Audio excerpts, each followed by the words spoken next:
the wolf pack, what we're seeing from ABINs there, they definitely had a clear 4-pack with the Jenner went down early, but you've got a Phoenix Hawk, the Hellfire, Black Lantern, Incubus. That is 4 speedy mechs plus the dead Jenner. So they essentially had a 5-pack there. And then on the opposing side for Clutch, they only had the Piranha, the Incubus, and the Firestar. They were electing to buffer a little bit more into trades with the Hunchback 2CA and the Vigal hero Rival, which wasn't with the light pack. They have mask on that Vapor Eagle. It does have a little bit of speed, but they weren't really participating in it on that light fight. And it came down to the lights being dead for Clutch or losing the fight for Clutch, and that's what determined the win. So you either have to see the Vapor Eagle adjusting to try and play with the lights in that situation, or you have to see the main body from Clutch making more aggressive plays because the caps are just getting out of control. And that's something that everybody on the team has to be watching the cap ticket and trying to like update the team lead there, get the coordination called for if that push is being called. And I'm not convinced that the push would have been successful. There is a weapons difference between LPLs and Gauss ER large in terms of how a push is going to end up going. But there was a bit of I believe there was a damage lead there for Clutch. They could have maybe made that move a little bit sooner. But that might be something to look at adjusting here of Clutch in their drop deck, making sure that they have a little bit more in that wolf pack.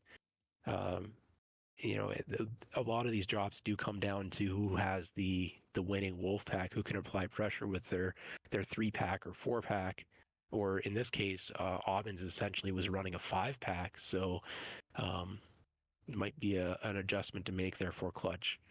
Yep. Gonna move us on to mining while we wait for my stream delay to clear here. Sure. Yep. So yeah, let's take a look at what the heck. What's weird? Okay, there it is. The markings ported over. Interestingly enough, but in any case, here we are on mining. Clutch with Team 1 side. That is the side with the obstructed view.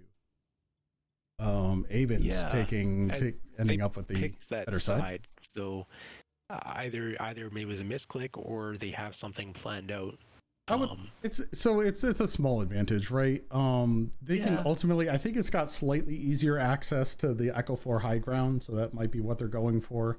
Or they might be going for an interesting push where it really doesn't matter where that is. So we let them sort of sort that out. But yeah, and we talked about this in the interim here. Again, we've got these sort of spots that you don't want to go. Sort of these dead zones. Base of the ramp, essentially. Yeah, bases of the ramps are just like dead zones. The power here, I'll put green for the power positions. Sure. If you are looking to make a push as a team on this map, you want to be using the ramps over here that in Charlie 4, Charlie 5, there's more angles, more room there, as opposed to pushing over these side ramps around the Theta tabletop. All right, hang on. Let me see how long I've got. 200 seconds. What does that work out to be? That's like 3 minutes. So for trade positions on this map for Team 1 side, you've definitely got, cakes available to you if you elect to go for that. There's some other high ground positions in various locations that teams can elect to trade from if they do elect to play the range trade. And I don't know if either of these teams are dedicated to playing that range trade game. ABINs plays a more aggressive style, generally speaking, in my mind, from what I've seen from them. Mm-hmm. They do take some range trade element, but on Polar Highlands we saw them running a 5-pack. On something like Mining Collective, I wouldn't expect them to run, more than a couple of traders, just the way that their team plays out their style.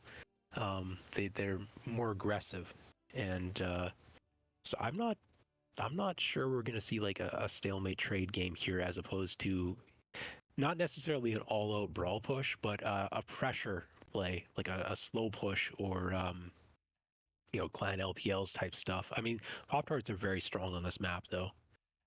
You definitely could see some some mechs that are good at Pop-Tarting. The jump jets in general on Mining Collective are very, very strong. And I don't know if either team Like, quick play on this map, teams just kind of go up the ramps and just sit on Theta. That's kind of the extent of their strategy. You don't see that in competitive play. Teams do take Theta, but they'll send like a light or two, maybe 3 lights up there, and not the main body. The main body is going to be doing something else, either pushing around on a side or getting up high and taking a range trade position.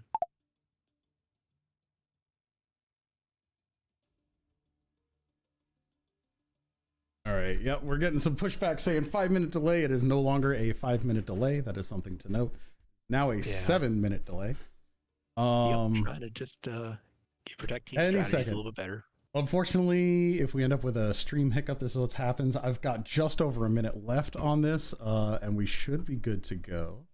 I wish there was some sort of a, hey, this is something that happened to your stream notification, but I've got nothing. It was streaming on my end, and then it's just like, just kidding. You're no longer on Twitch. Well, that's part of the reason why we're doing 2 different Twitch channels right now. So anyone watching, you can watch on MechWarrior Online's main channel or MechWarrior Online's 2. And hopefully at least one of the streams is going to be up at all times. Yeah. And you can also get different camera angles. You know, maybe Ivor might be covering the main body. I'm covering the light fight or something of that nature. So if one of us misses something on stream, hopefully the other person catches it. Yes. All right. We are 20 seconds away. Well, what else is there to discuss? So close. Here? I know. Other than who knows what kind of weird streaming issue is going on. Yeah. I keep checking here and making sure that mine's up, but so far so good. Thank you for catching that when you did. I was not too far away. All right, so just checking up. We should be going live on MWO Leagues. I've got an ad. Looking at my preview. I have a preview. All right, we are good to go. All right. All right. Here we go. Launching the second map here. Yeah, Clutch is at 470 times. Oh, I never hit enter. Using up to 480. Yes. Okay, cool. Thank you, Therex, for filling in with all the filler while I scramble for figuring things out. All right, we are back. All right, can Clutch turn it around? We're doing best of 5 here, so yeah. Oh, you know, I went into somebody's cockpit. Cool. Oh, love it. All right, here we are. Well, we'll just watch this while it happens here. Watch people load in. There we go. Now I can hop out of a mech, maybe. Okay, I'm looking at ABIN's side here as they're pulling in. Oh God. Let's see if I can pull up these builds here. Oh, I'm canted. This is awful. Hang on. This is. I still canted? Right. No, there we go. All right. Wolf W with 2 Gauss 4-year large. Mistlinks going for the cap right off the spawn. Standard machine gun with heavy meads ER small. So not the heavy machine gun. Executioner with ERPPC and small pulse ER micro. So 2 ERPPC on that executioner, maybe a bit more of a regressive build there. Summoner is laser vomit, heavy large ER mead. Crusader is snub nose PPC small laser. We have a Phoenix Hawk going for Theta here. Scout Derek is pulling it up with 3 light PPC and a bunch of small laser. Actually a fight right at the start here. Yeah, and we've got I don't know what Clutch is doing. They've got, looks like they're maybe doing 2 mechs on Overwatch and a push, because that Crusader is snubs. The Arctic Wolf obviously is SRMs. So ERPPC Shadow Cat here from ABIN's. Yep, that makes sense. They've got some wicked shooters over there. We've got Colonel David playing over here by Kappa. In an ER large stalker. I don't know if he's going to be able to see too terribly much. I think he's expecting more of a fight over there, moving more towards the center. Gauss Peep in the timber over here. This is another kind of standard metal laser bomb going on here with the large pulse and the ER meads. So I'm not sure. I would expect them to try to take this this Kappa Sigma side as ABIN's is splitting the map to the south, it looks like. There was one mech here that does not Javelin with 3 light PPCs, Javelin 10F. I'm not familiar with that build whatsoever. Are there quirks on that mech? You know, I'm not sure. That's not one that I usually play. There could be. But it could just be a general. Seems that's something that I would It's call off meta. Maybe, but it's a powerful enough build on the light. Direwolf is getting dove here. Mech Warrior with numbers is about to get jumped. They have no support from their team. This is a dead mech. Yeah. They're dropping to the low ground, gonna make a rotation. Maybe their team will be able to put some damage on while that Direwolf's getting picked off. But at the same time, looks like ABINs is pressuring the back end of Clutch. Yep, that's exactly it. ABINs is actually going to end up corralling Clutch here in the corner. Javelin's only getting down now, and Mislake's taking a lot of damage. That Direwolf might not go down. There goes Valkyr. Mech Warrior able to take them down. And Javelin's trying to run away now from Scout Derek with the snub nose and small lasers. So Redneck Geek, can they get out? And that fell apart for Clutch. Yes, it did. Not, and the Direwolf got away. That needed to actually. Where is Zeos? How bad are we? Open leg damage all over the place. They needed to focus fire a little bit more. Dropping off that ledge was exactly what he needed to do. Yeah. The Arctic Wolf here doesn't have jump jets, and this is a mining collective map. Like, it can't get over to jump onto that Direwolf. And then the Javelin isn't really a build that wants to dive. So there goes Redneck in that Javelin. Only getting chased down. Now here we have something that we were talking about in the interim. If you end up with a fight on the outside here over by like Sigma or Kappa, the team that takes the high ground is going to have an incredible advantage, and that's what we're seeing right here. ABIN's just laying into whoever's next here. Extra better. Lagal going down in short auto. Gas Guzzler almost dead here. CT is right there. That just using that high ground to that advantage takes away some of the cover that they can use.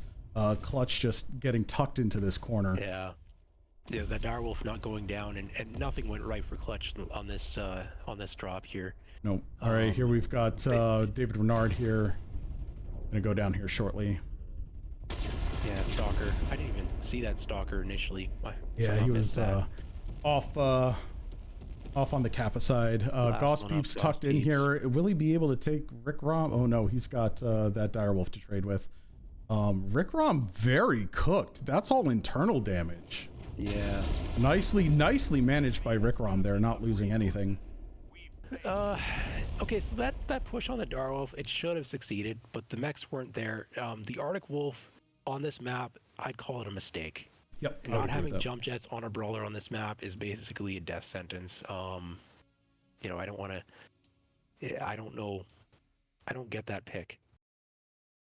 Maybe it's me. Maybe it's something I don't understand. But it's an incredible. It's an incredible SRM bomber. It's can put out so much damage, but like you said, without the jump jets, it's got to run around literally everything to get there. Let's see if the scoreboard's going to work this time. There are maps I would take it on. It works. And there are maps I would not take it on. Yep. And I would not take it on this map. On just something to look at changing potentially. Yeah. All right. So with that, we have a second win going to ABINs. Get that scoreboard updated here if I can do that. Yep. There we go. And actually, No, we did get that. Back to the left. Doesn't want to update for me. All right. I'm going to move us over to the map screen for sort of a little debrief. If you can do that while I'm getting these teams swapped. Sure. I'm just going to run through the damage here real quick. Yeah. Top damage in the match, Lizzie and the Executioner, Rick Rom with 500 damage out of the Summoner as well. So kind of leading their team. Direwolf managed to put out 400 damage, not going down there. And just on the opposing side, you've got lower damage totals from the majority of Clutch. Just did not manage to get. The initial push looked good, but the stalling action from ABINs coming in behind and that Direwolf somehow staying alive kind of was a bit of a decider there. We are good. Okay, sorry. I just check my sound because sometimes that happens when that weird disconnect happens. Okay, but we're good. I'm going to the map room here if anyone wants to get a quick review.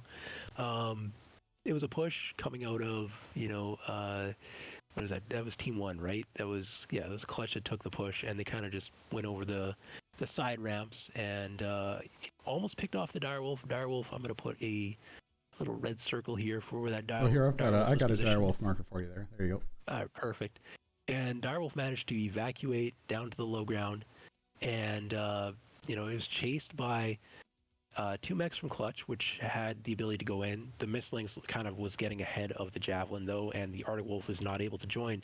At the same time, we have ABINs. They had moved a number of mechs up, and they rotated around behind and put pressure on the side of Clutch's main body, which kind of just turned into a bit of a kill box. Let's put that kill box in green here. Or here, I've got one right up there. Yeah. Yeah, and it just it's a position you have to move through in order to get to the direwolf, but it's not a position you want to stay in for Clutch's perspective here. When you're facing against like the Snubnose PPC Crusader, I saw them doing work around the side of this tank. They can make short peaks and get out after having delivered their burst damage, and you're never going to be able to return sufficient fire with a laser vomit mech in that situation. And it's just that green box ends up being a terrible place to be located. You need to keep moving to get out of that, but they just got engaged on from behind. The tail wasn't able to keep up with the leading edge, and even the leading edge wasn't able to make the move that the direwolf with the jump jets was able to make. So some things to change. The percentages were kind of low on ABINs at the end there, but not. I didn't see a whole lot of open center torsos either. There was heat damage there, maybe more than anything else on some of those. Yes, yeah, they were cooking themselves for the damage very skillfully. So, and actually quite impressive. Who was that? That was the Rick Roms and the Summoner there. It was pretty much all internal damage, and no lost anything. So the spread was very good. It was very well managed. I'm quite impressed at that paper doll we saw at the end there. Let's see what else we got. Once again, we are back up on MWO leagues. It is functioning. Reminder, 7-minute delay there. Also, if you are on MWO leagues, check out MWO leagues 2 for Theric's point of view. As we wait for team 1, it looks like we are at their 2-minute mark. All right. Yeah, so I guess we're going on to the next map. Next map is going to be Vitric Station. Let's pull that up.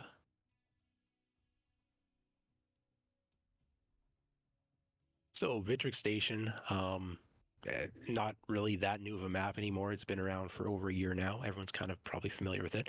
These teams, I was saying with Equilibrium versus Casterian Guards, when they were playing, I was kind of expecting, range trade positions off to the side. With ABINs versus Clutch, I'm not really thinking that. These teams are going to be playing a little bit more aggressive.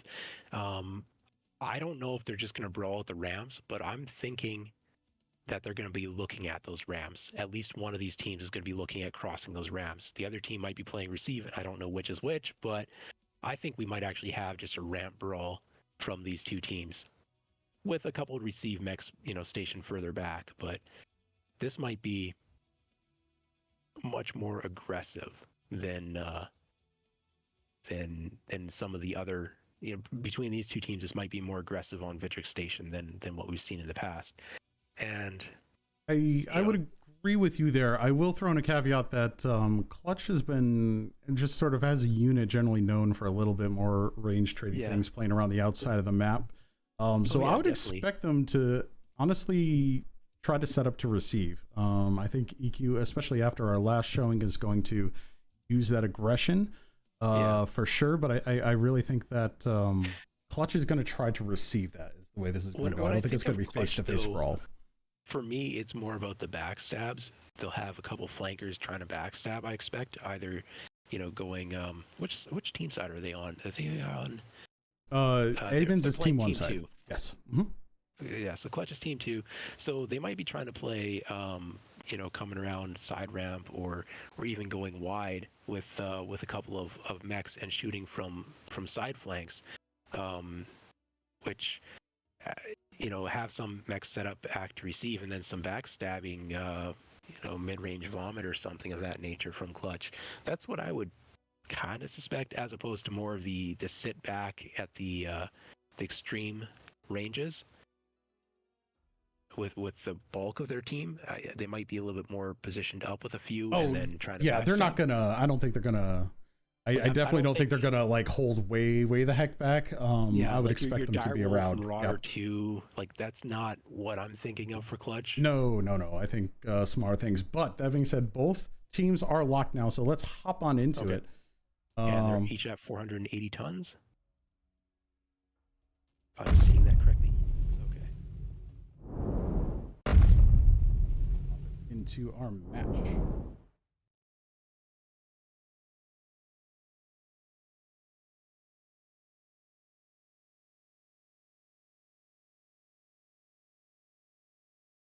Yeah, so this is the third drop. So far, it's 2-0 in the favor of ABINs. It's a best of 3. So Clutch needs to pull out a win here to keep going. Yep. And after the polar match, I'll be very interested. Like, I feel like they've got the capability. They need to pull it out. ABINs was making some mistakes there. Clutch unable to capitalize ultimately. But here we go. Looking at wow, they enter so far out. Okay. We got a Mistlynx, Arctic Wolf, Direwolf, Kodiak. This is looking a little pushy on the Clutch side. So I am proven wrong here. Huntsman probably. Find that Huntsman here. Here we go. Probably SRMs. No, DACA. This is a whole lot of DACA. All right, so Clutch going for a mid-range DACA, maybe with a push option. Be interested to see that. What are we looking at for ABINs? So I was over on the Clutch side. I'm gonna jump over. We've got a Crusader with mid-range Vomit, ER large, and LPL, ER Mead. Sorry. Kodiak 3 with mid-range AC10 ERPPC, so mid-range pinpoint. Highlander with 4 PPCs, standard PPCs, and MRMs, 3 MRM10. And Night Gear, UAC 10, UAC 5, some definitely mid-range stuff. They've committed. Oh, hang on, I'm going to cut you right off here.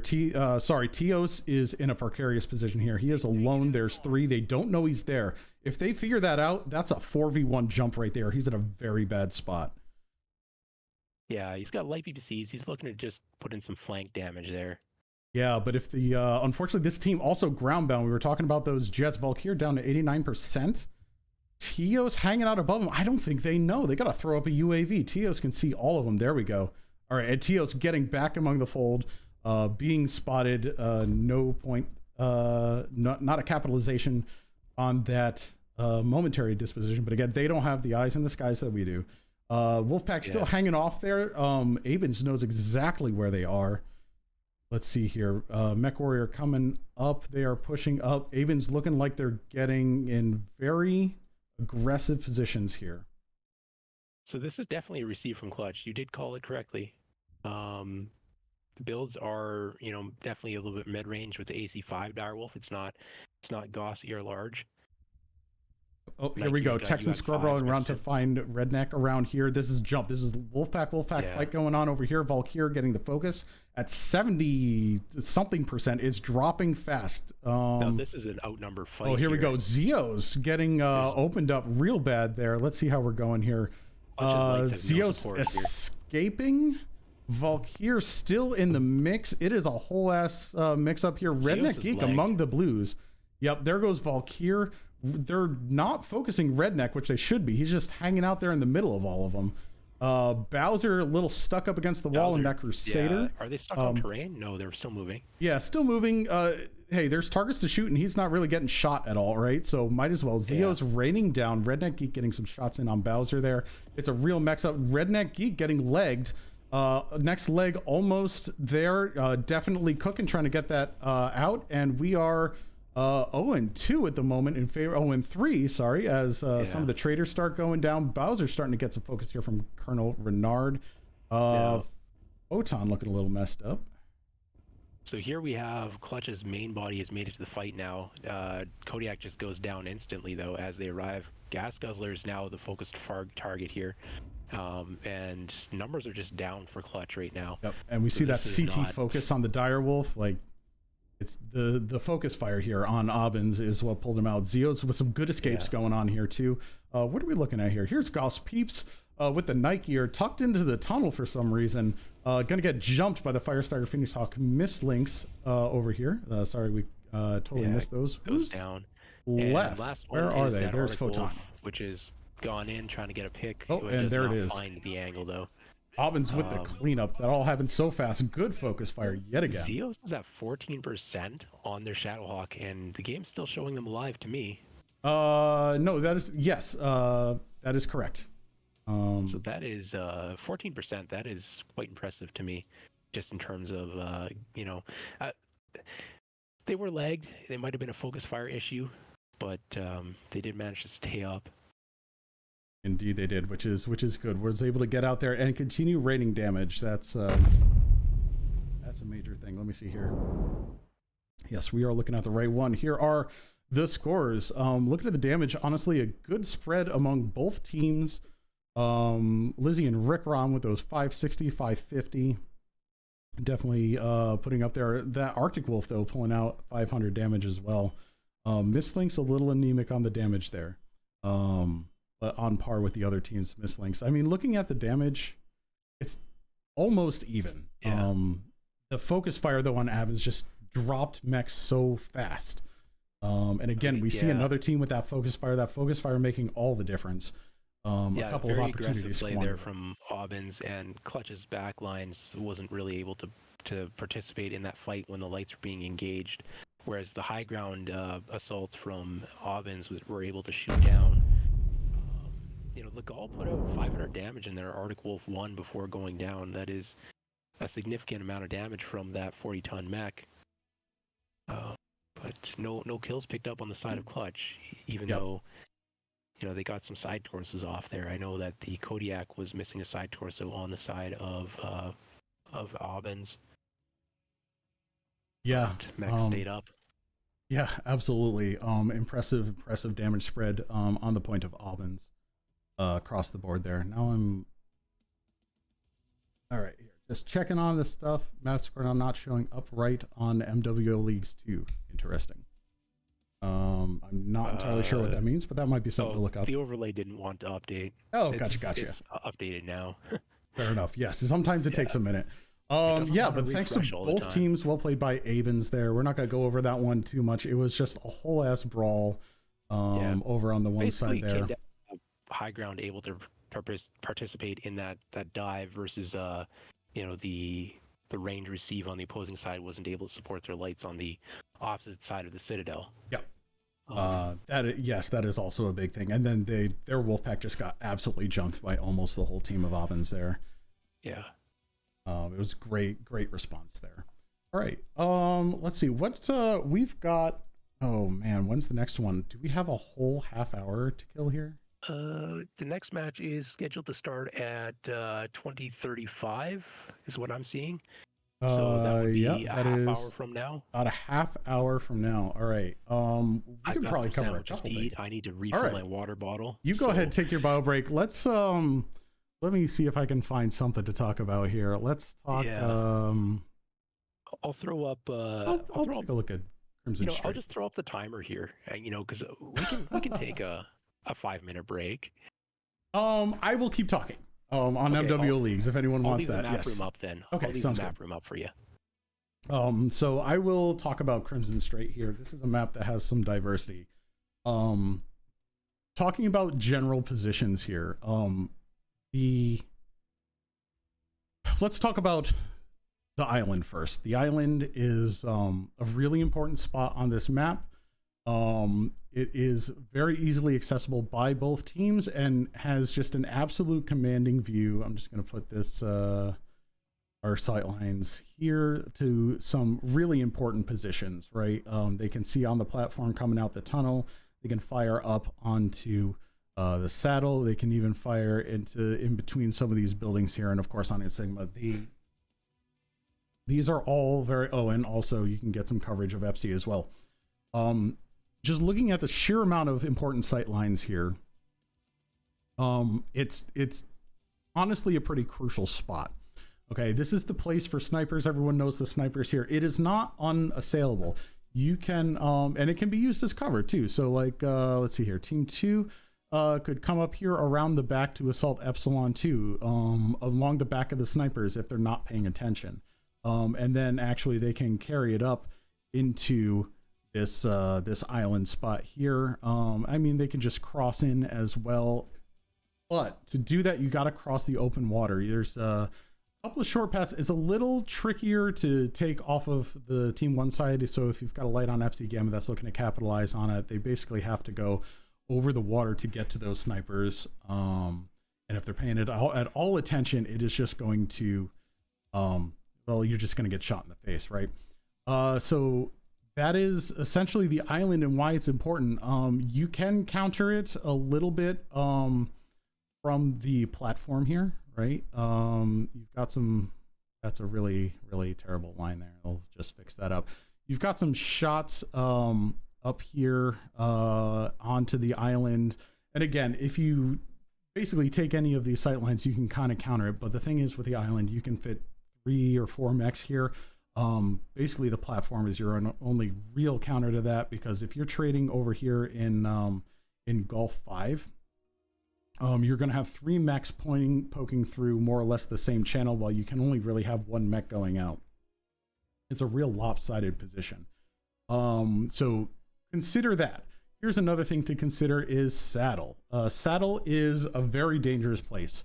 For one, you've got multiple shots that can come up from, say, Delta 7, Echo 7 from the Theta region, right? You can lob some back. It's really a little bit dynamic, but you can also get shot here from the island as well. You've got basically, if you have a team that's split, saddle is very, very dangerous, which in terms of the competitive series could be a bit at issue.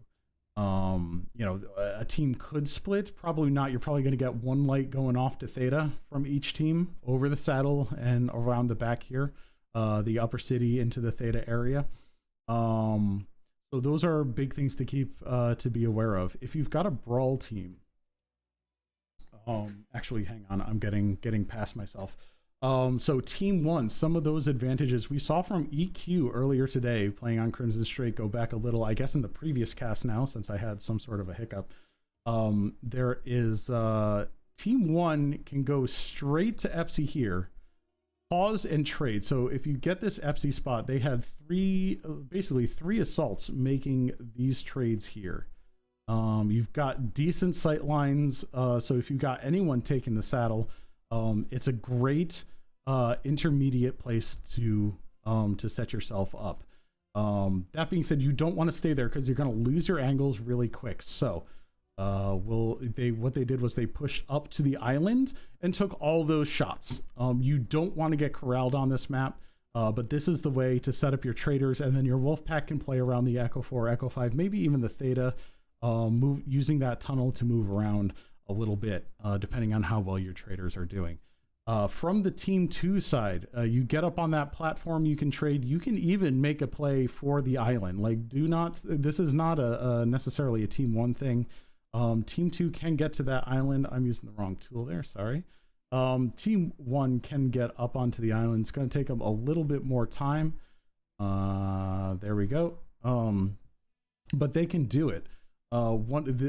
There are some sniper positions relatively close up here, Gulf 5-ish. Again, you can use that. There's like a little cubby there, like right on the Gulf 5 numbers that you can use to trade with the island. But it's going to take you forever to get there, and you're probably going to take some hits along the way. Basically, Team 2, you need to move out. You need to disperse your positions kind of along this. You need to take the platform and figure out where the other team is. So scouting, very, very, very important on this map. Theta, well, actually, that's probably talking about the trade positions again. Island, platform. Moving on to where teams might want to go here. You've got Theta here. Theta is an important point because obviously Sigma, Kappa, Gamma, FC, those are givens. You might be able to get a backup here or there, but Theta is going to be important to control unless you're doing a brawl. If you're doing a brawl, actually here, I'll just bring some brawl lines here. You've got a couple options here from Team 2. You can just come across there. You can try to push across here. That's really iffy. Or you could try to, if you want to go the long way and just really control Theta, leave like a sniper on the saddle, but that's going to get capitalized. So actually, I'm going to erase that line. That's not a good line. Team 2, again, you've got essentially the same. That's unfortunate why that happened. But yeah, you can go back out over Team 2. You could also potentially go in side tunnel here and out tunnel, or just basically straight into them. So Team 1 has some good push lines. Well, so if you're doing a push, you don't have to worry about Theta. You're going to be crashing into the next team. That being said, you should maybe send something quick, like a little commando, or if you're feeling brave, a capping spider. But they got to get back into the fight. That's the important part. If you're trading, you got a little more time to worry about. You would think that holding the saddle here would be good against Theta. And it is. You can get a couple shots in here, especially from some of these outlying areas here in Fox 7. But if you do that, you are giving up basically all of this. You need traders here. You need traders here. It's a big split. You need to commit. 1 second. Opening or all right. Oh, actually, you know what? I have important question.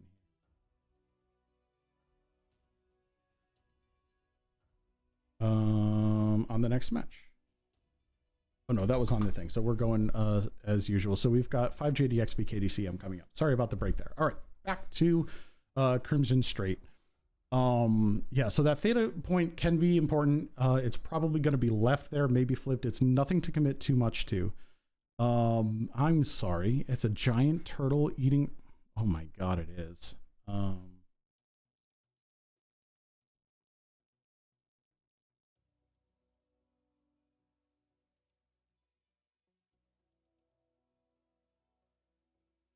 All right.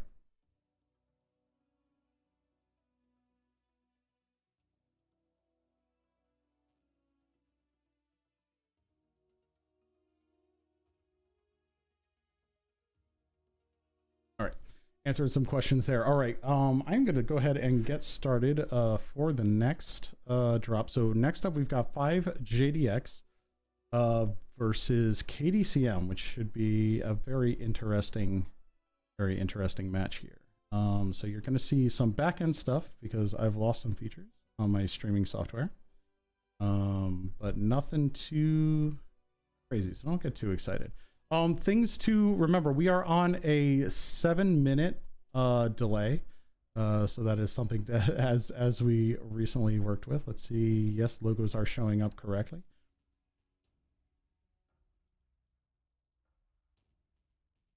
All right. So, and actually I will, oh, we've already, sweet. Derek set that up before he went. Excellent. So yeah, we are, it's a giant turtle eating a rock. God damn it. Who said that? Basalt, damn you. That's going to be in my head forever. That's awesome.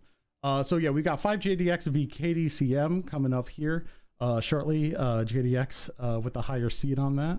But we'll be going through the map ban. We are on a 7-minute delay. If you check out MWO Leagues 2, that's going to be Therax's point of view. We're experimenting with a split, sort of a split stream point of view happening there. And we will be starting up in probably about 10 minutes with the map ban. And actually, let me alert folks here. Hello, hello, welcome back. Yeah, Therax is here. He's just eating some lunch. As one does. Happens. Wasn't quite set up the way I should have been this morning. Yeah, I'm over streaming on MechWare Online too.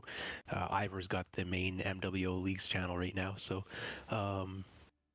yeah, we've got 2 different potential angles here.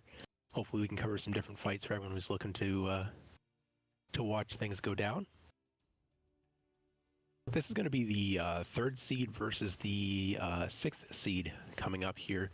5th Jaguar Dragoons in the 3rd seed spot, and KDCM is in the 6th seed spot for the Invitational tournament. Hopefully we're going to have a nice close match here. Yeah, and then there is going to be a bit of a break with that. Few hours. I don't have the UTC off me, but it's going to be basically tomorrow at 2 a.m. UTC time. Check the tournament, which is posted and a pinned link in the CS channels on the MWO Comp Discord. if you want to see in your local time. But for me, that's going to be about 10 Eastern for those of you stateside. But I think that makes it 1, 2, 3, 4. Yeah, it'll be about 2 a.m. UTC tomorrow. Just because of the way time zones work. Wait, no, hang on. This is my time. Yeah, 10 p.m. Now. Yes, that's correct. Yeah, so there will be a brief break, and then we'll be back with Darksea Corsairs versus Sky Ranger Jaegers. Yeah. Yeah, we've got that. But we've got that 5th Jaguar Dragoons KDCM starting up in probably 10 minutes from people seeing this. Yeah. Something like that. Yeah, somewhere maybe around that. Just ballpark numbers I like. We'll be starting up the map ban in 10 minutes from when we're doing this. Yeah. It's hard to work with. Time zones are pretty easy for me, but this whole idea of delay is a little bit complicated. I can understand that. It is the reason why I usually have my in the future. Yeah, right? Absolutely. And it's unfortunate when hiccups go wrong because like troubleshooting takes a minute. All right, so we've got a couple minutes here. Oh, I should get invites out.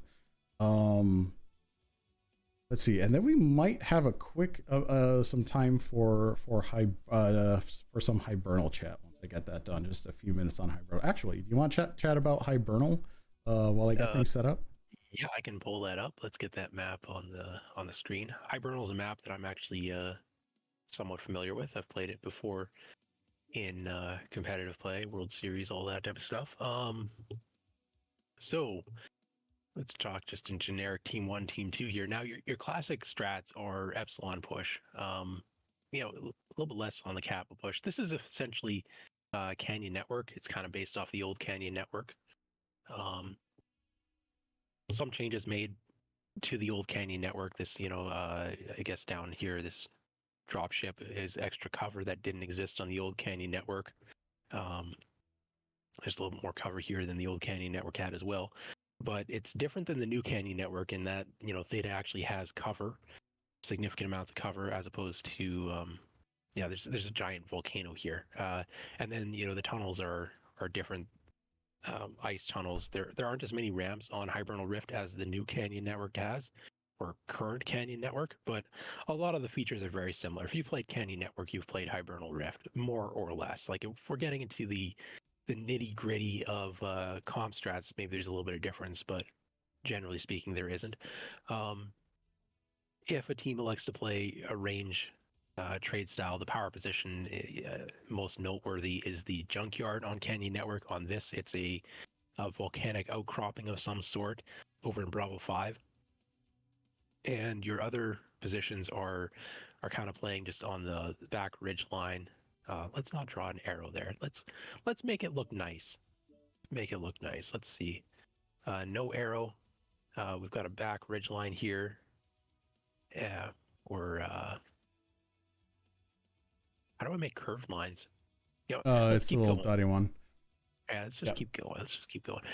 So also you can play ridge line, kind of Charlie 4, Bravo 4 as the Team 2 side.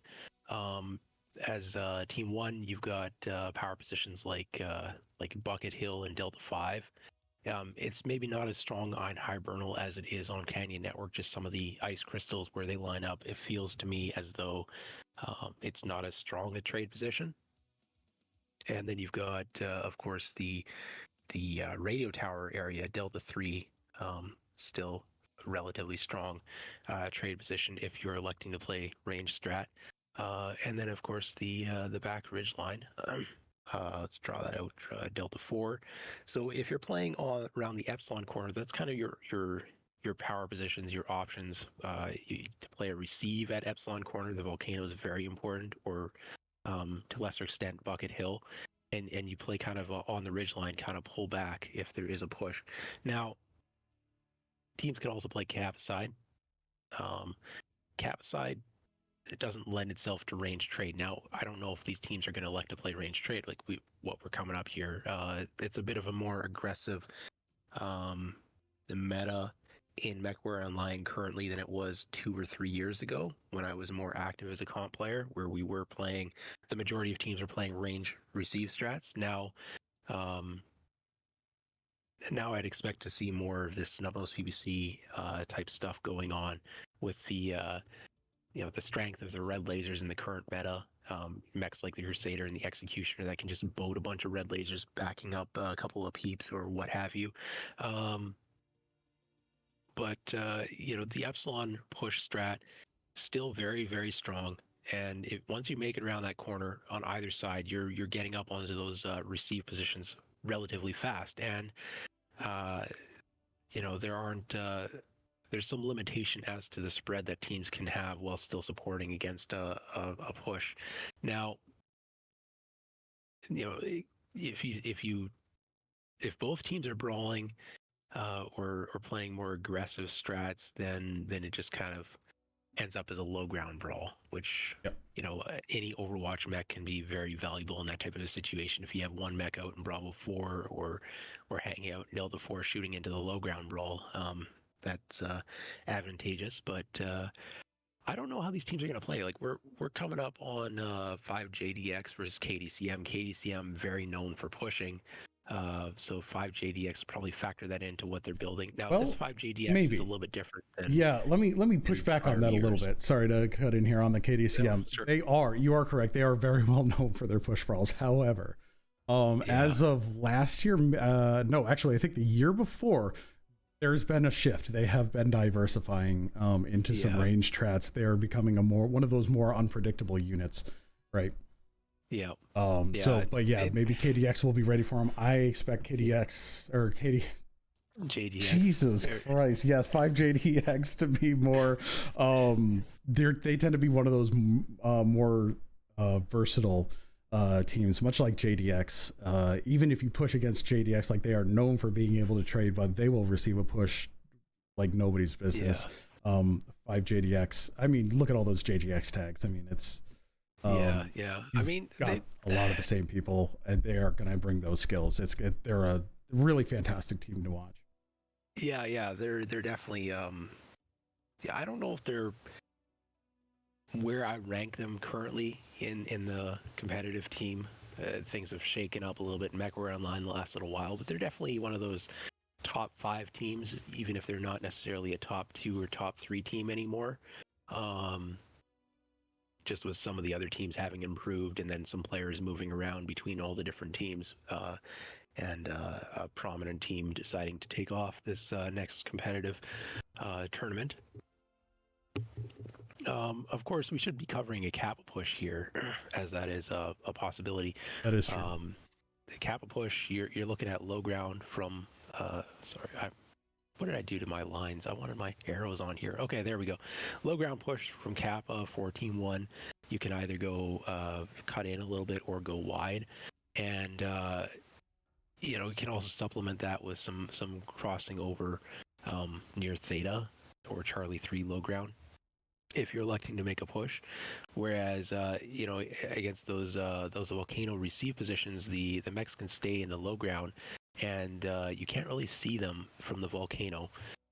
Even from this back ridge line, you're not necessarily getting the angles in, so you need to get that scouting intel from a light around, maybe going toward Kappa or going toward Theta and just kind of spotting what's coming and making that adjustment. Or else you can get jumped on this back ridge line in Bravo 3 before you can get out, and things can go poorly. Now, Team 2 also has some options to play around Kappa that they may or may not elect to do. Again, they kind of just spawn a little bit closer with the alpha, so they can go for a Kappa spawn, Kappa early grab, and kind of play a little bit more on the ridge lines around Kappa. You can get your intel if there's a range trade, because if you pop up on a ridge and you see enemy mechs on a ridge, you know that they're trading. Or if you don't see them on a ridge, you have a pretty good idea that they're in the trenches. And you can set up kind of either to receive or to jump in on them, try to get aggressive, try to find a pick while the opposing team is with the alpha spawn. If you're rushing toward Theta Kappa, you can get there early, but maybe you don't have the support from whatever you put in Charlie spawn trying to jump jet up and crossing, or the Bravo spawn just lagging behind. with the trenches, the way they're laid out, approaching Kappa, it's a little bit easier maybe for Team 2 to get their support in and get a bit of an uneven fight around Kappa if both teams do decide to just kind of rush toward it. Or, Team 2 can have some mid-range receive around Kappa to participate in that brawl. Whereas Team 1 is a little bit more limited on those options. And again, Radio Tower is a very strong position. Even if you're pushing Kappa with the majority of your force, you can throw an Executioner or something of that nature in Delta 3 and just drive the opponents off of the ridge line that they'd like to be receiving on and force them to dedicate into either trench side where the close quarters favor the brawlers against mid-range stuff. Let's put some closing comments on here. I'm gonna offer on Hibernal here. If you're on a newer team, all these strats viable. They've been set out. The one thing you don't want to do is get clustered. If you're gonna push, cluster up and push all at once. That makes all the sense in the world. But if you are trading, the thing to avoid at all costs is getting clumped. Like you will see folks on Team 1 side get clustered around this Delta 4 position, and they'll just like be hiding around the same rock. That is death, because you are literally giving the whole rest of the map, and they are just going to have this nice concave firing on line on it because you gave it to them. Likewise, all these big rocks teams have a tendency to just tuck in, and yes, these death zones that I see you're marking right here, absolutely. But, if you don't get stuck together, spread out. Yeah, if you're a very new team, try to stay out of those pink boxes. And I'd recommend the easy strat is just an Epsilon push. That is, if you have a low level of coordination, low level of familiarity, Epsilon push is probably the easiest strat to pull off. So if you're, one of those non-contending for top 12 teams, if you're looking for a finish in the 30s to 60s type placement, just kind of getting together, having a little bit of fun, not necessarily pulling out, scrims and practices. Epsilon push is a pretty easy strat to pull off. It's a classic for a reason. Oh yeah. All right. Just avoid the pink boxes, please, please, please. Yeah, it's a bad time. It's kind of like when the whole team in quick play takes the low ground in Vitric Forge. Yeah. It's over immediately. All right. All right, we're going to start the selection process over here on the map band. Going to get my little typing fingers ready here as we see them pop up. So the way that this works, real quick, Team A, which is 5JDX, is going to get first choice of map. That is going to be the first map we play. And that's going to alternate until we've got them all selected. And then KDCM, or Team B, is going to choose which sides they are going to be. So it looks like we are starting with Polar. Interesting choice. We saw that last time. Everything is just going out of my brain right now. Help. ABIN chose that. All right, following with Vitric. And then Crimson. All right, so we've got a little bit of a mix-up of maps going here. I think we will see every single map, even with 2 sweeps. So that's pretty exciting. All right, Mining will come fourth, and then Hibernal. We're now waiting on choosing sides. KDCM gets to choose which side they get on Polar.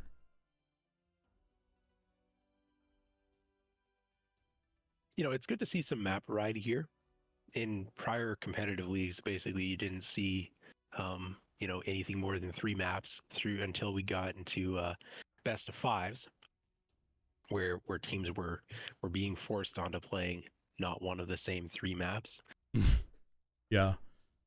So this map pool may be having a little bit less of a clear, preferred maps, group of preferred maps. It's good to have variety, and this is early. Yeah. Maybe teams will figure it out, and they'll figure out, hey, we only like these 3 maps, and we really don't want to play those 2. Maybe that'll happen yet, but. And those of you who might be watching who are newer to everything, when you hit group queue, it's going to work much the same way. You won't be choosing 5 maps. It'll be a map ban rather than a map select. Yeah. But it is going to be, what is that? Is that team 1 for JDX? Okay, on Vitric. It's much the same. There are basically 2 maps.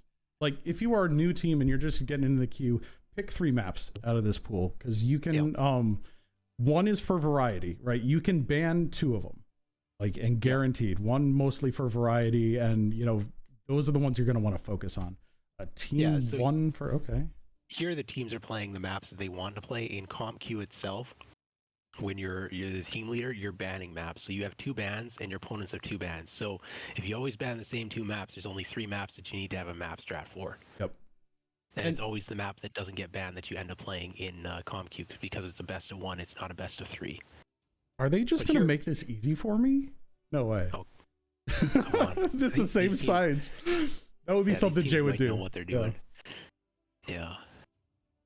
So here we've got Polar Highlands into Vitrix Station, Crimson Strait, and then Hibernal Rift, which is, it'd be interesting. Fifth Jaguars Dragoons picking Polar Highlands is maybe the more range receive map. If they want to play range, that could be why they're picking it. I would expect so. And then KDCM coming in with something a little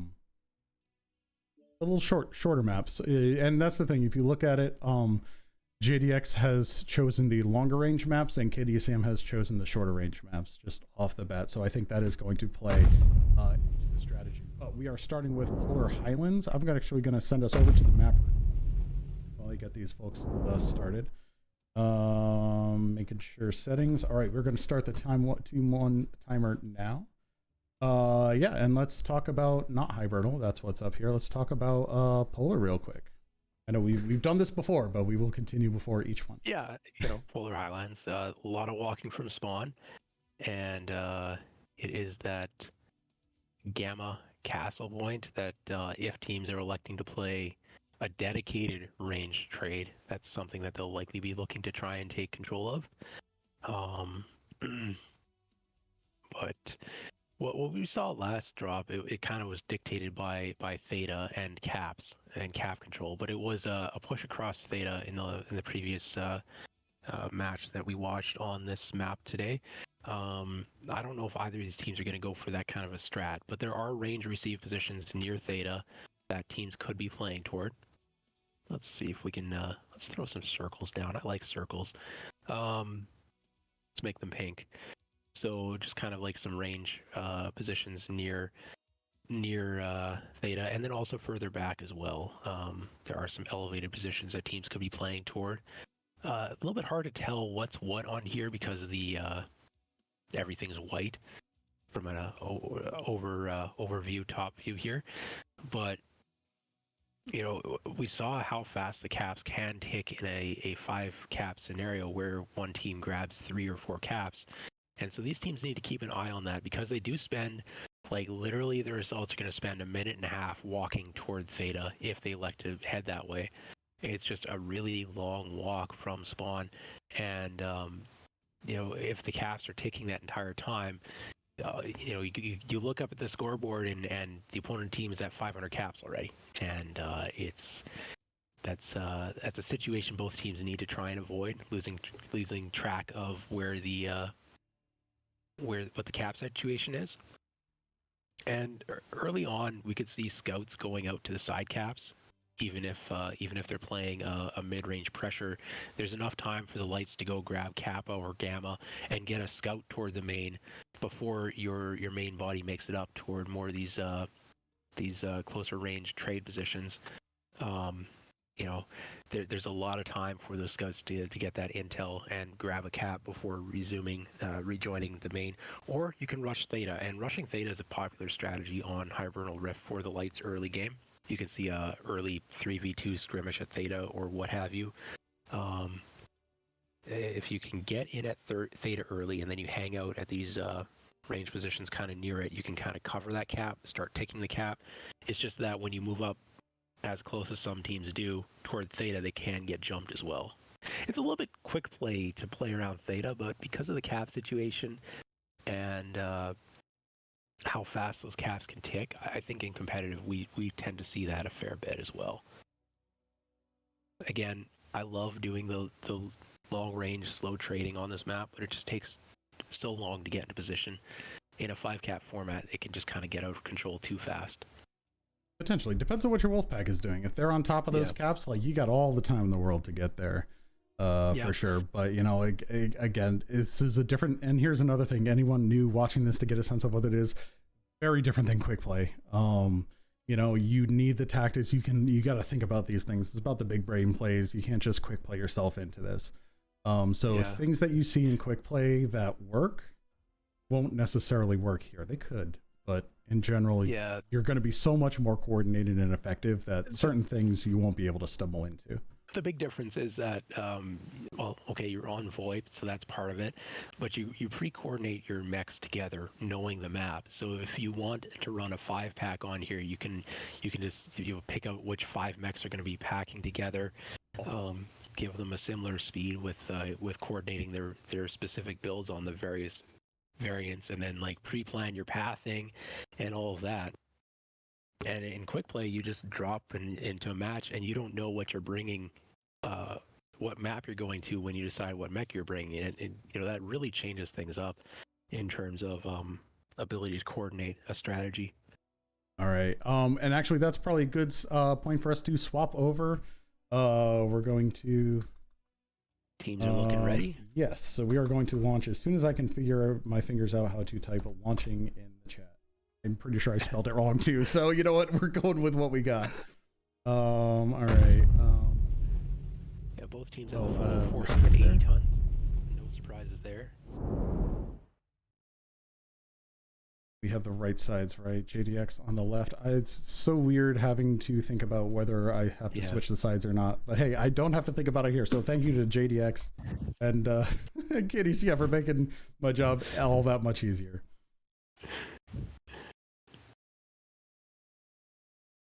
All right, getting in on the Polar Highlands. I'm excited to see what these teams are bringing. Heck yeah. You know, side thought. I know it's like off topic, but I wonder what goes into the decision to use drop ships or stick them on the ground. Well, the old maps didn't have drop ships. That's maybe part of it. But there aren't a whole lot of those maps left in this game. So, all right, here we are. We're doing side note over. All right, I'm over here with KDCM. I've got a Piranha 1. Let's see what the mix is on that. James in that. James, a legendary light pilot here. We've got Jane and Exy. Again, curious on that. PPCs, small pulse in the fists. The Skull again with PPCs, LV20s. This is looking a little pushy, quite frankly. Let's see what's on the summoner before I make that distinction. SRMs, this is a push from KDCM, 100%. All right, so we've got a lot of bracket builds, as is the meta right now, out of 5 JDX, or 5th Jaguar Dragoons. They do have an ER large Supernova, mass ER large. I believe it was 6. No, it's 8 ER large on that Supernova 1. All right. And then it's ER PPCs on the Crusader, and 2 ER peeps on the Summoner, Executioner. Executioner has a lot of red laser backup, so it might be able to handle a brawl push. Summoner's got backup lasers with its 2 ER peeps. Rival's got heavy machine guns with its ER peeps. And then it was the Incubus had a single heavy large, 2 ER mead, and 4 heavy machine guns. So they do have single heavy large there, which will provide some range poke. All right, we're going to get some fight here at Theta. Yep. It's a 3-on-2, 4-on-2 actually. Bacon Lord with the rival throwing some in. Yeah, they're outnumbered here, 5th Jaguar Dragoons. As soon as they see them, well, not so much. They've got Overwatch at this point. Yep, and they're tearing into Shones here. Let's take a look at how badly that is. Oh, that's a headshot actually, more than anything else. That might have not started much head armor. Yep. On the Viper. It moves around so fast. Headshots on them are near impossible. Yeah. Lanner looking a little iffy too. I swear if I see another headshot on that. No, Lanner is cooking for the most part. Yeah, it's cooked and maybe masked a little bit. Oh yeah, I bet you that's mass damage in a strike. That's what that'll be. And here we are. We're grouping up for this push. There's the push. Dario and Kogert are getting out of dodge, which is the thing to do. Yeah. Right into Giggity and Jay pushing up with the X's. Backing up. Yep, and here they are in fact backing up. There goes Shones in the. Was that a headshot? Nope, not a headshot. Center torso. All right, fair enough. Piranha is legged and side torso. Yep, and here's the 5 JDX focus fire coming right in. They've got the position. They've got the concave. It's kind of hard to see with all the UAVs, but you can see it on mine. They've got that nice little concave going. All just being focused here. Yeah. Executioner, a lot of leg damage there. Can it get finished off fast? Jay's already down to 50%. This is not looking good for KDCM. There goes Grolsch. Jormungandr getting a little mixed up here. Mostly internal damage. Looks like Tuwar's... Bacon Lord is legged in the Vapor Eagle. Jay cooking himself. Tuwar's in the Phoenix Hawk. Dario's legged as well. No, Dario's not legged. Well, there goes Bacon. Getting out of that trench. It's 2 and 3. 5J with really a commanding armor lead at this point, though. Jormungandr going to go down here very shortly. Couple legged mechs on the 5th Jaguar Dragoons, but the remaining armor on KDCM is not enough to get to that back line, I don't think. Brower should be going down here any second. Oh no, he takes Dreadnought out, who was gonna stay behind for Brower as they moved on, and Brower survives. All right, let's see. We've got 2 fresh mechs versus 2 beat up mechs. I think we've still got all weapons though. So it's gonna be tough. Halved here. Yep, there it goes. Kieran Yagami losing a leg. But here's the rest of 5J coming in. Mostly heat damage, but their last one up and they go down. So even the Supernova manages to survive. Yeah, with, I mean, 1 leg missing. Yeah, just they got through the armor a little bit on that one. But yeah, well done by 5J. They saw the push. They pulled back. They even held back for it. I bet you they spotted that early. Yeah. Which is the tough thing on a push on this map. It's viable, but you can't be spotted. Once you're spotted, they have so much time to figure out what to do, and 5J doing exactly that, getting into that concave, using those choke points beautifully. Focus fire was quite good from 5th Jaguar Dragoons. And I'm going to point out the early skirmish around Theta. Both teams were contesting it, but that allowed for the scout of the push. The push kind of just came through Theta, and no one from 5th Jaguar Dragoons got picked off at the Theta cap. And they would have gotten the scouting intel there with the massive UAVs, and then just seeing the push come through as they were evacuating. All right, let's take a quick look at the stats here. Let me get those. I'll get the more detailed view here momentarily, folks. As soon as that decides to update itself, maybe we'll see how it's doing. Maybe it's not without me seeing the blink. Yeah, it's up for me now. It's up. All right, sweet. Got the damage up on the screen here. It kind of just, there's a pair of double Ds over on the side of KDCM. The Piranha and that Viper kind of leading the push for the rest of their team ended up getting picked early. Some well-aimed shots, I would take it. And just higher damage on the side of the 5th Jaguar Dragoons successfully pulling off the receive. Yeah, those CT shots on that Viper really did take it down rather quickly. It was when I was noting the headshot, the head open, it was a little weak on the CT, which doesn't seem like a big deal. But then 5JDX with that focus fire is just like, nah. Yeah. Get away with that armor. You don't need that. But yeah, we're moving on to, well, actually, we kind of talked about it a little bit on Polar. If we want to do a little debrief on that, we kind of talked about it. Sure. But I mean, ultimately it's a straightforward push, but let's draw some lines on a map while we got the time. Yeah, why not? So it was KDCM playing from Team 2. There was an early skirmish around Theta for both teams as they ran in with their lights, but over on the side of 5JDX, they managed to pull the lights out as they got their support lines set up to take the receive on the incoming push. Ran around here and up on, I think India 8 was the other location with the buildings where they were receiving some of their mechs, and KDCM made the push. They were starting to go around the right side of India 8, and then they went around on the left side of India 8. I don't know if they pulled back mechs or if it was the light mechs that were going in. And the push just kind of stalled out, mechs dying, trying to do a pincer. They did manage to get some kills there in that India 8 grid with their mechs, but during that time, this back line from KDCM in Hotel 7 with the Supernova and what was the other mech? Supernova and Executioner and Summoner, I believe, right? And they managed to put in a fair bit of damage there. Well, KDCM just wasn't getting the kills fast enough over in India 8 in order to get, the kills up top, drop into the trench, wrap around. It just was a little bit too slow on that whole play. They ended up taking way too much damage. Didn't have the armor to complete the push. They were within range, but they had lost too much armor off of their mechs. All right. A very quick fight, just a skirmish around Theta and then a brawl push. Nice and simple. Anything you want to add to that, or no, just on to the next map? It was a brawl push, nice and simple. Like that's the thing about brawl pushes. They are ultimately simple. Yeah. Let's talk about Vitric again. Yeah. Well, yeah, but this one. Actually, here. one other point on that. You saw the motion from 5JDX and how they did have their screen in view of their Overwatch, in view of their blue lasers. That's critical if you are receiving a push. Just something to note. Stay mobile. And your lights, get the fuck out of there. Sorry for that. I guess that's my one to keep this rated PG-13. But GTFO.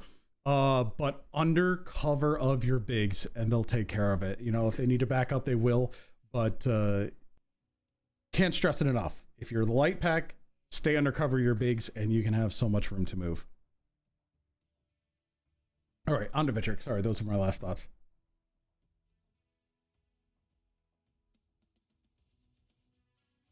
Oh, did we lose you? No, I'm still here. Okay. Just somebody's asking a question in chat. Oh, gotcha. I'm working on rules in there. So yeah, Vitric, take over when you get a chance there. But in general, Vitric is you want to be on top. You don't want to give up the top, which is what it is. I think we're going to see. Well, hang on. Team 1 is locked, so I'm going to go ahead and get that there. I think 5JDX might pull off a range receive strat here. Okay. Where they would be playing. They're on team 1 again, right? No team switching, so that's easy. Yeah. So there's some receive locations that they could be playing off on the sides a little bit. Maybe if they are electing to do that type of stuff, and then playing kind of back from the ramps, not up front toward the ramps. If that's something I can communicate there. And so what I'm thinking is that they might do the range receive, expecting their opponents to push along the ramps, or even a low ground push, and then these range receives locations can put in a lot of work. They've got distance between where the push is coming from and good sight lines toward it. Now, what we saw in a previous match here today was that there was a push, but what happened is the lights from the one team, they engaged in the low ground where these ranged Overwatch positions can't see toward. There's too much blocking terrain. They have no view, and you can't as a light pack, if you've got your range receive set up on the one side or the other, you have to have the brawl. You can't engage light versus light or medium versus medium as it is in a low ground position where your Overwatch can't see. You have to make sure that fight is where your Overwatch can see, and that's the advantage of playing up top along the ridge. Is if you're pushing with your main assaults, if you play up on the ridge, you can see down to all the low ground on either side, make that adjustment relatively easy. And whereas these Overwatch positions toward the back, they can't really do that. If they drop and they make a move up, they're basically just closing the distance against brawlers, which is really what you never want to do as a range assault.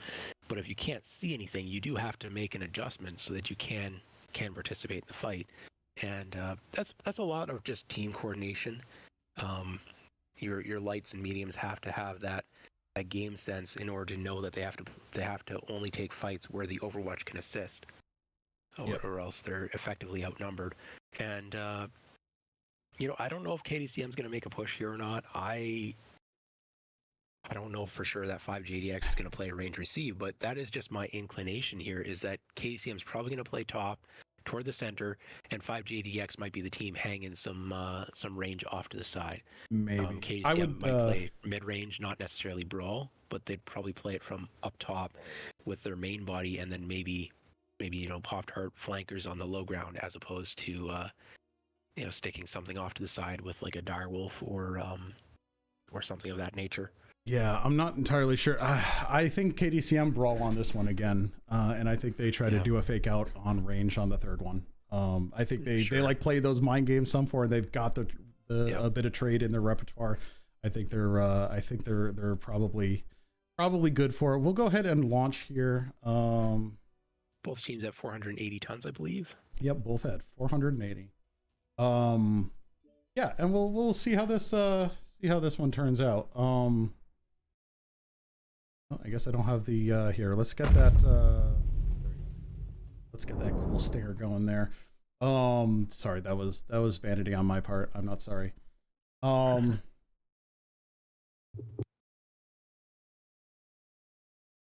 showing the. Okay, so yeah, you're.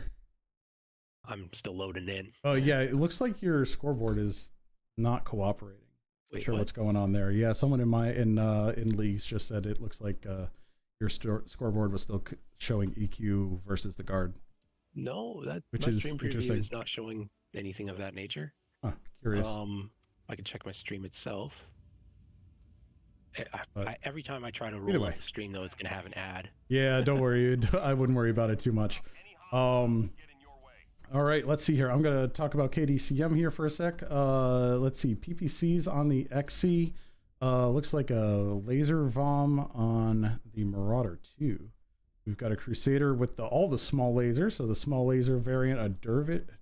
What is this another push?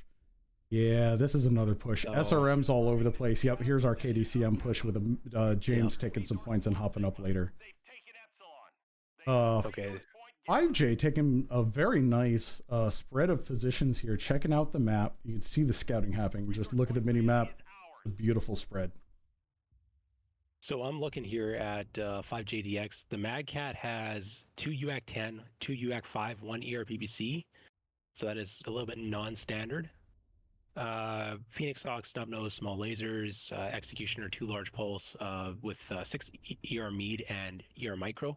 And they're moving up with that still. With those ER Meads, they need to start pulling back, I think, on that mech. Brower in that Viper with small pulse, ER Micro. We have a fight in the basement already. Yep, this push is happening here. Jormungandr, 90% in yellow, probably a little open head component, I would imagine, a little bit there. We've got a couple mechs holding the top. The Executioner and the Marauder 2. Oh, Annihilator here is getting jumped. Grolsch is getting legged. This 5J Wolfpack. Yeah, this 5J Wolfpack is being merciless. Meanwhile, KDCM also being merciless. This is Wolfpack eating the bigs, and we'll see what's left at the end.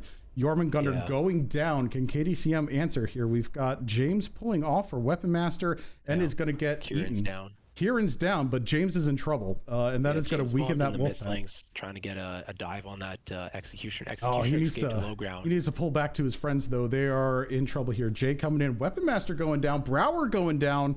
Ooh, KDCM might take this. This is looking good for KDCM. It is.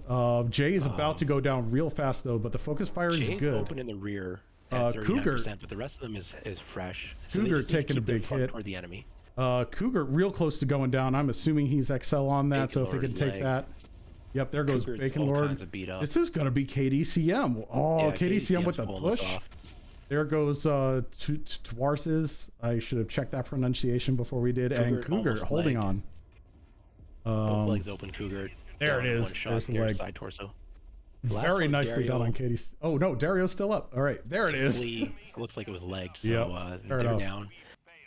Jay survives 28%. Everything's kind of not looking so good except for the legs. Yeah, well done, KDCM. Also, James alive at 30%. Net mislinks, also very good. All right, KDCM picking up a little bit of an upset, but we are moving down toward 3rd seed versus 6th seed. It's not as large a gap anymore, skill level between these two teams. All right, let's go over to the scoreboard. All right, I'll put that in for KDCM. We are 1-1 right now. No sweeps. Doing a quick look over the damage. Look at this spread. It's all 300s. Oh no, there's a 404. Jay's damage not found, so that's a 0, right? No, but well played both teams there. KDCM with a little bit of an upset there. Well done. It was when they got on that Annihilator and took that out, in a pretty lopsided dive there. That's where that fight turned, in my opinion. And they were able to. I mean, Weapon Master X lived a little bit longer, but it's because they dropped down to the low ground where they weren't really able to participate anymore. Yep. While the Mad Cat was getting picked off. So, very well executed from KDCM coming up with that push there. And that's maybe a little bit of a positioning issue with 5JDX moving that Executioner up. It did have the ER Meads with the large pulse. It was more of a mid-range vomit as opposed to the bracket build with all the red lasers. So you don't want to be playing that close up, in my opinion. You want to try and play a little bit further back. But in the end, I mean, they got pushed past anyways. as the dive went onto the Annihilator, which was definitely playing toward the further back. And they weren't playing the side positions at all. Like the side positions I pointed out, I'm going to pop up the map here real quick. Yep, I'm already there. So everything from 5GDX was just playing toward the back of the I don't know, what do you want to call these bridges? The back of the rear of the bridges, and a little bit toward the ramps.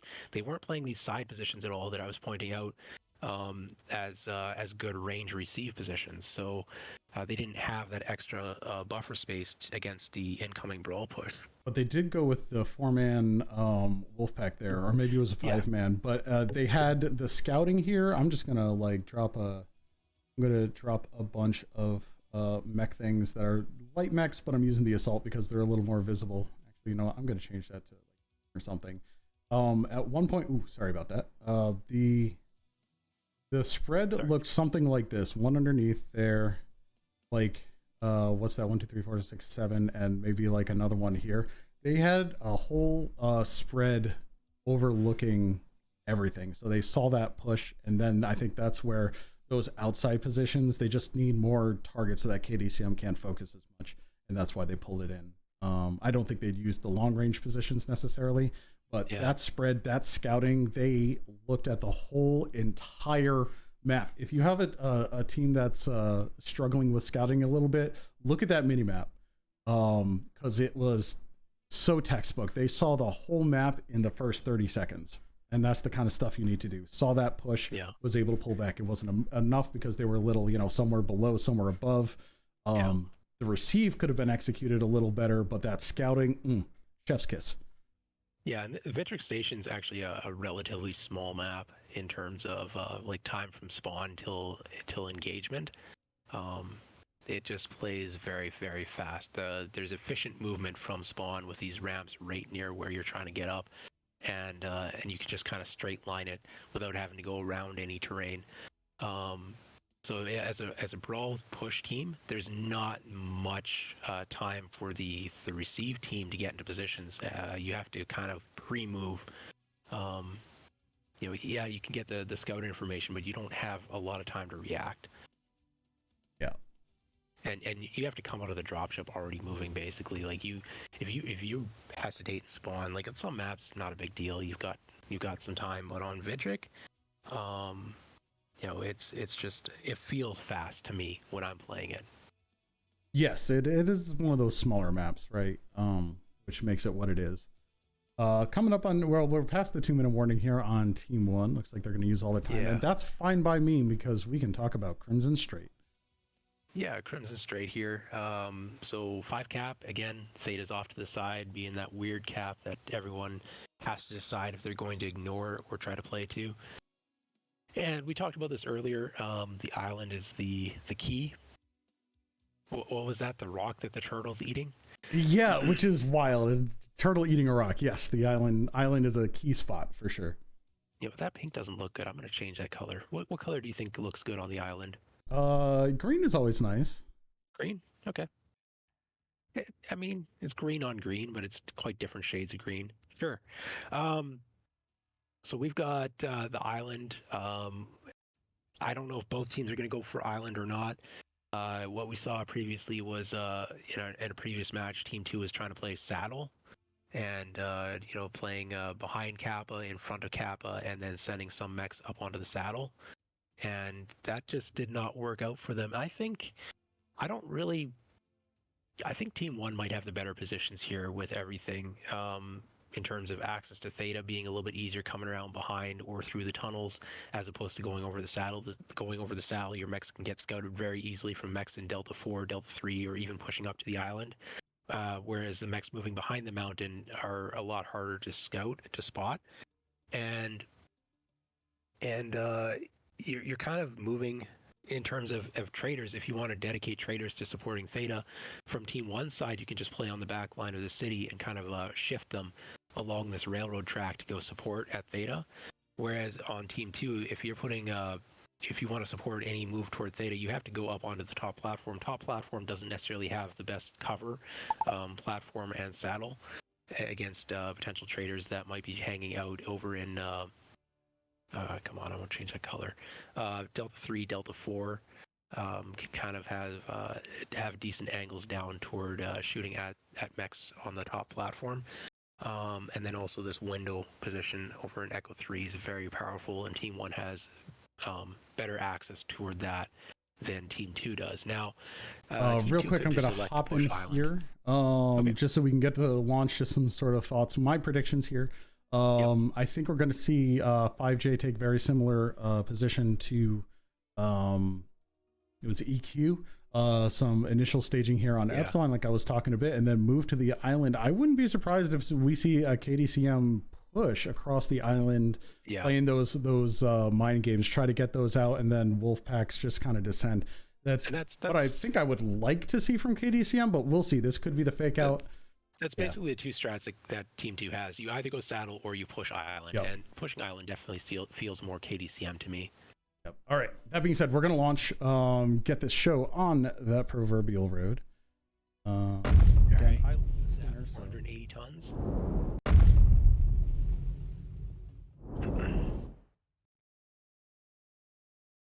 Whoa. Am I still here? You are still here as far as I can tell. Okay. It's just a tab that did something. Okay. Cool. I had a flicker on my screen and I started panicking. Ooh, I had a weird hiccup before. Not the one that caused the crash, but yeah. Let's see here. All right. Oh, I did it again. What did I hit?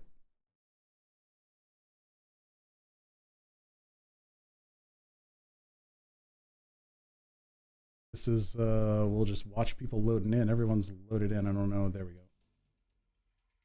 Okay. I'm here. I hear music. Sounds like we've got a drop. Oh damn. All right, folks, hang tight. I'm having some overlay issues. Okay, I'm gonna run through KDCM builds here. We've got an Executioner. That is the hero with the mask. Forget the name of it. Skokomisher with Snubnose PPC MRM10, Quad MRM10. Crusader, 3 light PPC, 11 small laser. So that is not Snubnose PPC. Executioner with 4 ER large, 10 ER micro. Neck, if you're pushing, I don't know why you have ER large. Now, this has been spotted. Somebody's gotten the scout from the water. It's large pulse, heavy large on that Marauder 2 and Vapor Eagle. Vulcan hero with SRMs and heavy machine gun. Viper, which is small pulse and standard machine guns, and then 2 mechs that are going toward around Theta, but I don't know if they're going to commit to that. It is a Piranha and with a standard machine gun and a Black Lantern with red laser. All right, cool. All right, I am back in. I don't know who's going to end up with lobby, so that'll be interesting. Okay. Yeah, we are back. Oh, here's that KDCM push on the island. And 5J holding out, not getting caught out by that. All right. Yeah, 5JDX has ER large out of the Rancor with red laser backup. They're buffering with a Skull hero, Orion 2C hero with ERPPC and Gauss. Vapor Eagle has ERPPC. Warhawk has 5 large pulse. Definitely a receive against Brawl. Brawl is going into the water. KDCM really spread out for this push. This is not going to work out for them. Jay really messed up here. Unless they can pinch, who are they catching over here? Dario and the Flea. And the Black Lantern can probably get out.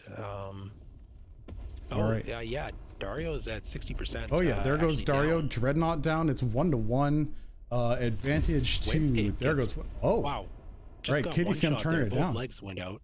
Yep, good focus on that. All right, we're chasing Weapon Master. I think next is on the chopping block with Shone and Giggity coming around the backside, trying to prevent Jiffy from getting too many shots. There goes Weapon so fast. All right, Kieran. Legs. Here we go. Kieran's open leg already. Oh man, they're down. KDCM with the push.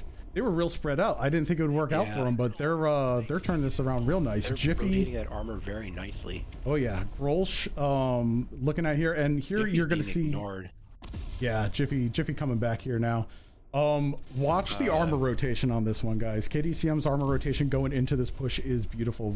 As I was mentioning, Jay was sort of caught out and really kind of messed up. Kind of ended up in the back of the pack, right? While the rest of the armor went forward, allowing him to keep his weapons on the field, and that's what you need.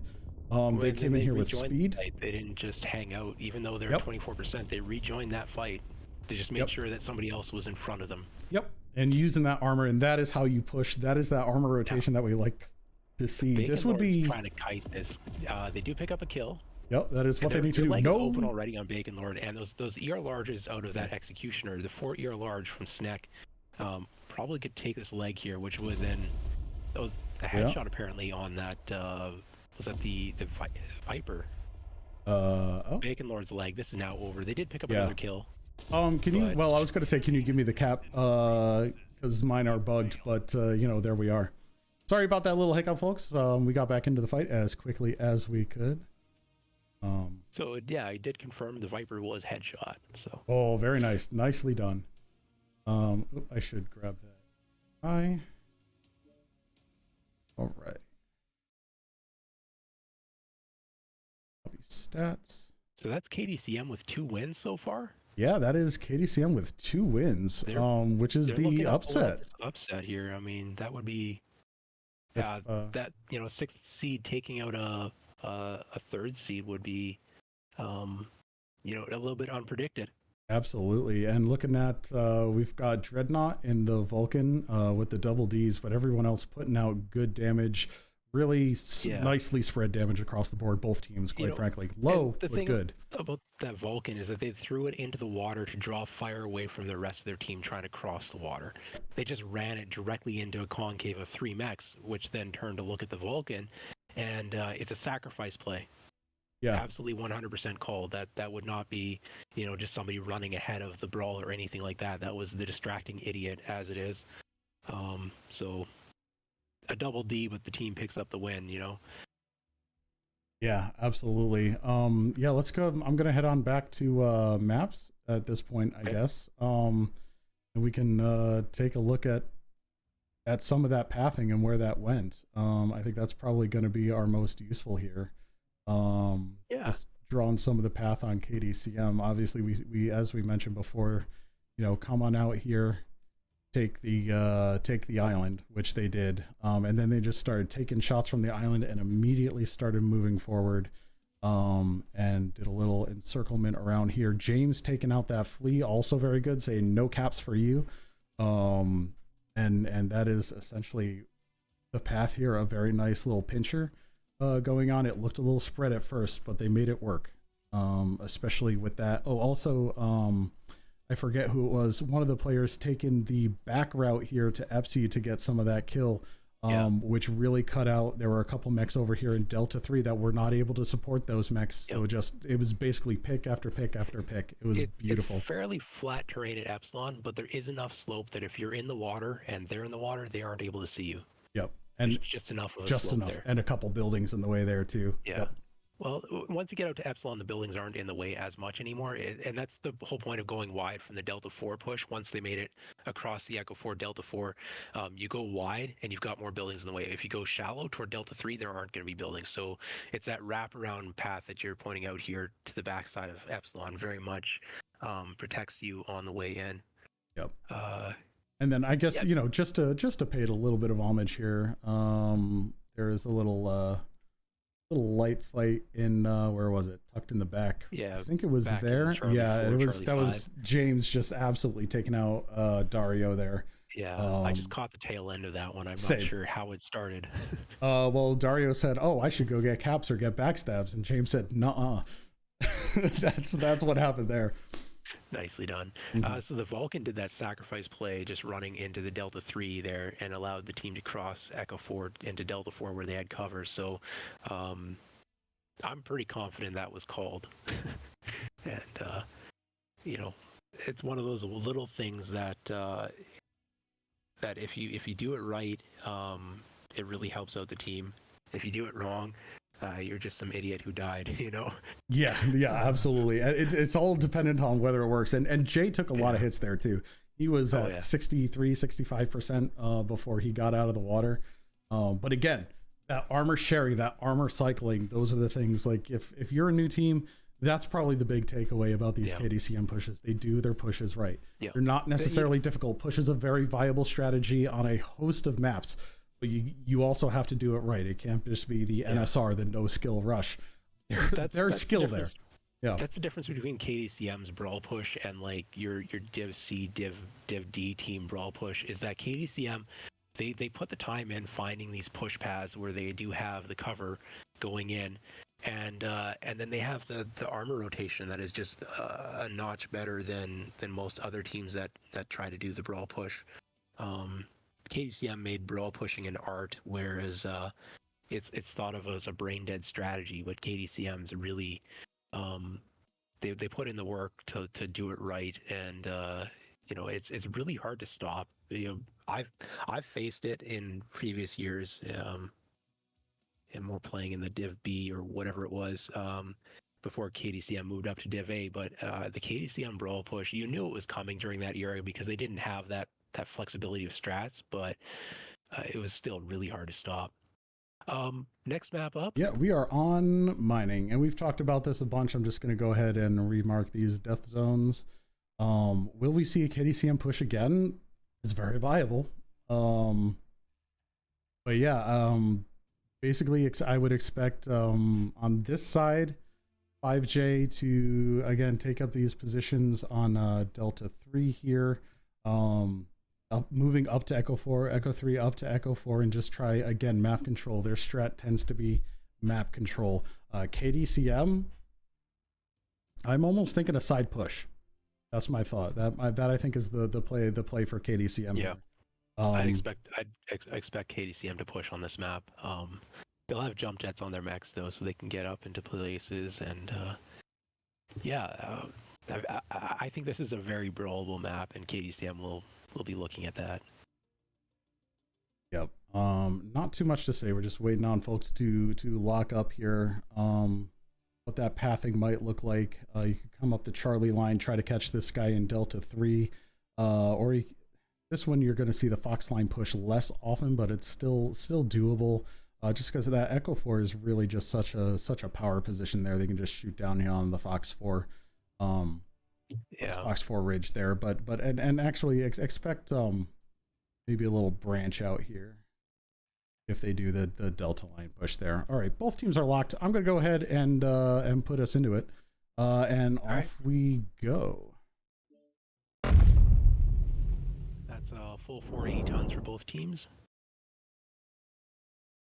Yep. All right, here it is. If KDCM can pull this off, a 3-1 upset against 5JDX, I kind of hope they don't, because man, going to a drop 5 would be fantastic. Yeah. All right, let's get a little hype for this one. It's going to be good. This is the first time that we've had other than a clean sweep so far in the Invitationals today. Both the previous matches went 3-0, so hopefully it's a hint to what's to come this evening as well. Yes, absolutely. Let's see how it goes. Oh, actually, let me make sure scoreboard is properly updated. It is fantastic. Wait for the players to come in here. There we go. All right. All right, I'm going to be looking at KDCM here. This, depending on their builds there, I think that's where I'm going to stick to, because hang on, what's with the catapult? All right, you go look at that. I'm going to go investigate a JDX catapult over here. All right, so we've got Night Gear, AC-10, ERPPC, Executioner, ERPPC, Red Laser Backup, Marauder with LPL, Heavy, Large, 3 Heavy, Large, 2 LPL. That is a quirk for heat skill limit. That is a big alpha, though. Standard machine gun, Small Pulse out of Viper, and I'm looking at Cap Mech here. We have maybe an early engagement. James Bond headed for Cap with machine gun, Small Pulse. This is a push from JDX. Okay, SRM, so a lot of SRMs here. Large pulse, couple of peeps on the XE, but for the most part, I think we're looking at a push. Yeah, so we've got SRMs on the Dervish, but there's a lot of mid-range receive here on KDCM's team. Assassin 21 out of J. What is on that mech? That might be the snubs. Or SRM6. So oh, the SRM one. Yep. They have mid-range receive, but they're moving up toward Theta with it. That is against a push. This is not where they want to be located. Yeah, I'm not sure they're expecting it, quite frankly. Let's see if they can get a peek on any of the builds. SRMs, which is really wicked. The convergence on that is very nice. It's a badass mech. There. They're James just hanging back and scouting though. They're not making that push yet. James trying to sneak up on Bacon Lord a little bit. Looks like they have spotted him a little out of position, calling the Wolfpack over here. Or what, you know, the Dervish Assassin. Almost mirror decks to some extent, just different builds or different chassis taken, but a lot of the same roles. Yep. Looking at Dario, a little hurt. Let's see if I can find him here. Oh, here's a skirmish coming out. Jay, it's a 3v2. Catapult's getting jumped from Bacon Lord. That catapult is not the fastest or most strong mech. They're legged already. Bacon Lord's legged. Yeah, they had him targeted for a bit. They were stalking him, waiting for the rest of the team to get out. There goes Bacon Lord. Early death. Now, KDCM's continuing taking some damage for it, though. Yeah. Dario in the mix. A summoner's down. Wow. Yep. Chung's going down as well in that Viper. They're continuing to push. Weapon Master X going down. Is this going to be a KDCM upset? There goes Kogert and Neck. It is currently 6-4. Nightgear's leg no longer able to participate in the fight. Yep. Jiffing the X, he's getting jumped here. Yeah. By Tars, there goes Giggity. Potential. That's going to bring it back a little bit. Oh, both legs open on the Executioner. Once that's down, this is over. And they got Grolsch just laying into whatever he can. But here comes James getting into the back of Grolsch. Down? Yeah, he was cooking himself pretty hard. So, yeah, just trying to save that. Here's Dario and James. Dario trying to prevent Grolsch from going down. Just provide that pressure on James. James still going for Grolsch. Grolsch open on the leg. FD going down in that knife here. Bringing it close. It is 4-2. Dario still trying to hold off James. Grolsch going down as the cavalry comes along. Let's see how James is doing. James has an open leg. I'm sorry, Dario's James with actual leg. Dario with the open leg, managing to just kind of stave it off. Last mech though, I don't think he's going to be able to hold it against the three here. Both legs open. You know, the other thing is all the machine guns probably doesn't have the ammo to carry this out. Oh god, no, not 4 mechs. They're not nearly damaged. 4-year micro, there's not enough ammo there. But Dario taking James bomb before he goes, and that's a KDCM upset, folks. Yeah, the 6th seed beats Look forward to see 5JDX in the queue. This is single elimination, so yeah, 5JDX now has to play comp queue if they want to make it into the top 12 portion of the Worlds. Wild. I didn't see that coming. I thought it would be close. I didn't see KDCM with well, not the sweep, but it was wow, way to go both teams there. Heck of a fight, heck of a cast. Let me see here. Let's head on over to that scoreboard. There we are. Looking at those damages, 500s on the KDCM teams there, a few in the 100s. Jay had 500 damage. I didn't actually get to see much of them fighting, but that is a lot of damage coming out of 4 SRM6s on that assassin. Yeah, that's some killers on both teams there. Wow, just way to go both teams. And that's gonna do it for this part of the cast. I mean, we'll do some wrap up here, but so KDCM taking it. They made their name Q Dodgers, and now they've pulled it off. they have dodged the Q. That's right. Incredible. Unexpected upset. 6 taking on a 3 in a commanding 3-1 sweep. All right. That is not what I was anticipating here. I mean, I was hoping that it'd be close. I was expecting it might be close, but for KDCM to actually pull off the upset, and 5JDX deciding to brawl on the Mining Collective against KDCM, that is, it's not necessarily their strength. Their strength is much more in the trade than in the brawl. They're a flexible team, but if I had to choose one thing for them, it would be the trade because they are precision shooters. You might be a team that's capable of outbrawling most of your opponents, but it's KDCM. Like they're the masters of the brawl. Well, they're the brawlers. Sometimes the brawls don't work out. They do what they can with them, for sure. But if anyone knows how to do it, it is 100% them. All right. Wild time there. Are we wrapped up for our first 3 drops here? We are wrapped up for our first 3 drops here. We will be back in about, 4.5 hours. Same channels, same setup. Hopefully with less interruption on my end. My stream just all the things went wrong. But hey, we made it through. Yeah. We'll get that squared away. We're working on it. Yeah. But anything we want to wrap up here in terms of revisiting that strategy on the map here, maybe perhaps before we... Yeah, we could take a Let's quick do look at that. that. I think that is a good idea. Switching over to our map room here. From the Team 2 side, which was the KDCM side, interestingly enough, we did not see the outside push. We saw a little bit of movement in that general path there. James scouting it out over here in Delta 4, finding Bacon Lord just sitting up there on Delta 4. Not unwatched, but definitely a little more estranged from his teammates. And the rest of them just kind of gathered up here around Echo 4 and waited to make their push. And that is where that pincher movement came. Bacon Lord moved into the fight. KDCM began their push. Bacon Lord was like, yes, I will shoot these mechs, as he should. And then the light pack descended on him for their first kill. A couple of light shenanigans around the outside. But yeah, here we've got those... there it is. There's our death spots right there. That is where the fight took place. That is where 5J was. They were a little bit... They did have mechs up on Echo 4 here as well, up in this corner. To differentiate. But yeah, they did have a couple mechs up on there, but KDCM had the mechs to push them off to do the damage. Yeah, and KDCM killed the brawlers first, like the catapult getting picked, and then the summoner was like second or third mech to go down. Summoners are relatively tanky, but they just focus fire, blew the legs off so fast there.